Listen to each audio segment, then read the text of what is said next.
Single family home investment is one of the worst investment in your life time. আমি এই যে কথাটা বলছি তাদেরকে উদ্দেশ্য করে যারা রিয়েল এস্টেট ফ্ল্যাটে ইনভেস্ট করছেন। অর্থাৎ আপনি যদি মনে করেন যে আপনি একটা ফ্ল্যাট কিনছেন, এটা আপনার জন্য বেস্ট একটা ইনভেস্টমেন্ট হচ্ছে, you are wrong. You need to calculate so many other things. যদি ওই বিষয়গুলো আপনি চিন্তা করেন তাহলে আপনি বুঝতে পারবেন যে আমি যে কথাটা বলছি সেটা যুক্তি। আমি যেই কারণে এটা আপনাকে বলছি সেটা একটু বোঝানোর চেষ্টা করি। জাস্ট কয়েকটা পয়েন্ট আজকে শেয়ার করবো।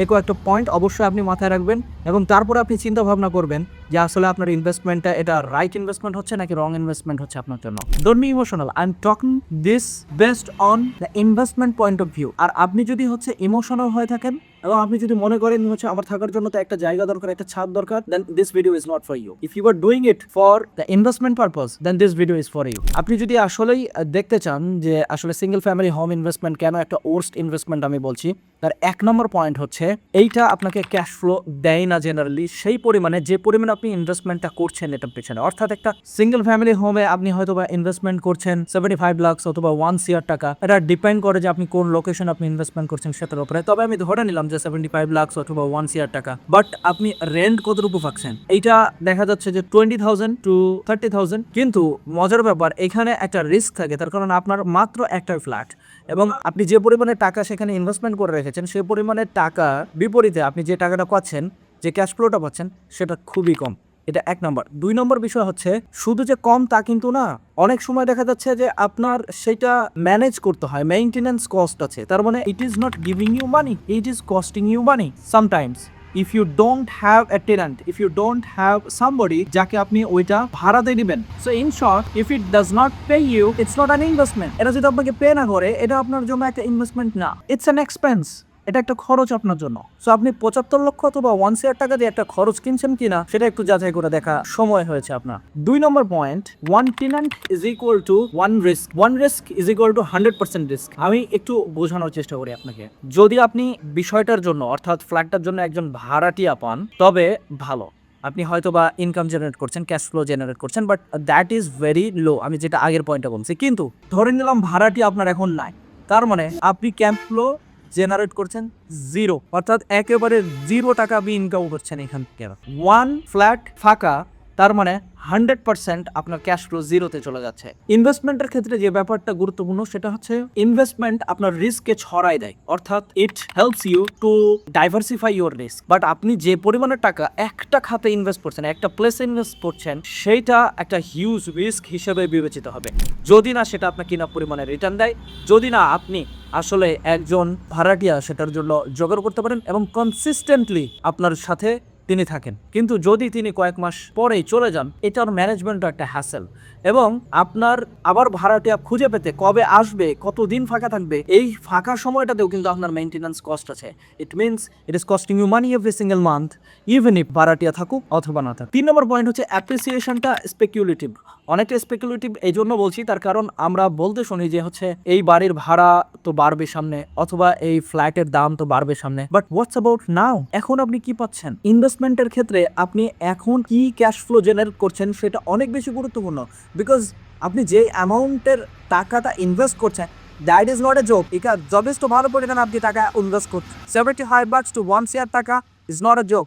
সো আপনি এই পরিমাণে টাকা ইনভেস্টমেন্ট করার পরে আপনি কতটুকু রিটার্ন পাচ্ছেন আর ইনস্ট্যান্টলি আপনি কতটুকু পাচ্ছেন। ইনস্ট্যান্টলি বলতে আমি বলছি 3 মাস, 6 মাস, 1 বছর সময়ের ভিতরে আপনি কতটুকু রিটার্ন পাচ্ছেন বা এভরি সিঙ্গেল ইয়ারে আপনি কতটুকু রিটার্ন জেনারেট করতে পারছেন, দ্যাট ইজ দ্য কোয়েশ্চেন। আপনি আজ থেকে 10 বছর পরে কত হবে এইটা মেইন বিষয় না এখানে, আর এইটা ভেবে আপনি করতে পারেন। তবে ইউ হ্যাভ টু নো যে এইটার ফিউচার, আপনার এই ফ্ল্যাটটা একটা মেয়াদ আছে এবং এই মেয়াদের পরে এই ফ্ল্যাটটা অবসোলেট হয়ে যাবে। সো আমি যে বিষয়টা বলতে যাচ্ছি যে আপনি ফিউচারে হচ্ছে ফ্ল্যাটের দাম অনেক বেশি পাবেন, which is very fine, but what's about now? এখন আপনি কি পাচ্ছেন এই প্রশ্নটা আপনি নিজেকে করেন। এইটা আরো বেশি বুদ্ধিমানের কাজ যে আপনি আগামী 10 বছর পরে যেটা অ্যাপ্রিসিয়েশন হবে সেইটা কতটুকু, তার তুলনায় এই 10 বছরে আপনি কতটুকু ক্যাপিটালাইজ করতে পারেন সেটা আপনার প্রশ্ন করার সময় এসেছে, সেটা আপনার ভাবার সময় এসেছে, সেটা আপনার ভাবা উচিত আমি মনে করি। Your focus should be controlling your income right now, right in this year, not after 20 years. 4 number point, আপনি এটা স্কেল করতে পারছেন না, এটা একটা বড় বাধা। আপনি যদি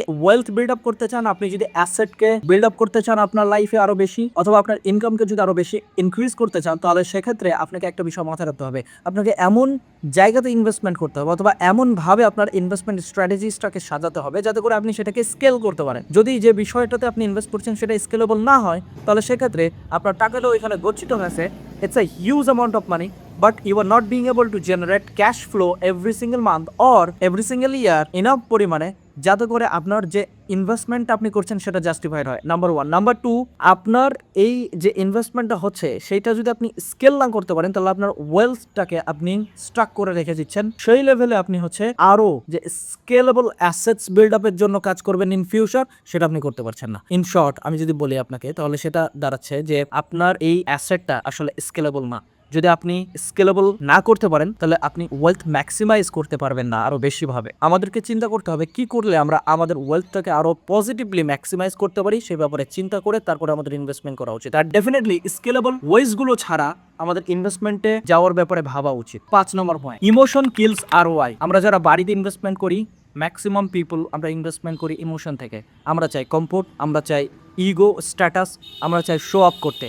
but ultimately we have to calculate like a professional investor. একজন প্রফেশনাল ইনভেস্টরের মাইন্ডসেট থেকে যদি আপনি চিন্তা করেন তাহলে আপনাকে ক্যালকুলেট করতে হবে হোয়াট ইজ দ্য নাম্বার আপনার কাছে অনেক বেশি গুরুত্বপূর্ণ হওয়া উচিত, যে আসলে আমি এইখানে যে ইনভেস্টমেন্টটা করছি সেটার ROIটা আমার কাছে কীরকম আসছে, আগামী 10 বছর, আগামী 20 বছর, আগামী 50 বছর পরে আমি কোন জায়গাতে দেখতে পাচ্ছি, অথবা আগামী 10 বছর, আগামী 20 বছর, আগামী 30 বছর পরে আমার ইনভেস্টমেন্টটাকে আমি কোন জায়গাতে দেখতে পাচ্ছি। এইটা ক্যালকুলেশনটা আপনার কাছে দেখতে হবে, এটা রোডম্যাপটা আপনাকে করতে পারতে হবে। বিকজ আপনি যদি ইমোশন থেকে ইনভেস্টমেন্ট করেন, you are not focusing on ROI। আর আপনি যদি আসলে ROI চান তাহলে ডেফিনেটলি আপনার ইমোশনটাকে একটা সাইডে রাখতে হবে। আপনার স্ট্যাটাস, আপনার ইগো, আপনার শো অফ অথবা আপনার যে কমফোর্ট, এই বিষয়টাকে একটা সাইডে রেখে তারপরে অ্যাজ এ প্রফেশনাল ইনভেস্টর আপনাকে চিন্তা করতে পারতে হবে অ্যান্ড দেন রাইট প্লেস আপনাকে ইনভেস্টমেন্ট করতে হবে। আমি এই মুহূর্তে এটাই বলতে চাচ্ছি যে বোরিং বিষয় হতে পারে অনেক কিছু, বাট ক্যাশ ফ্লোয়িং যদি ইনভেস্টমেন্ট না হয় তাহলে সেক্ষেত্রে এত হিউজ পরিমাণের টাকা শুধুমাত্র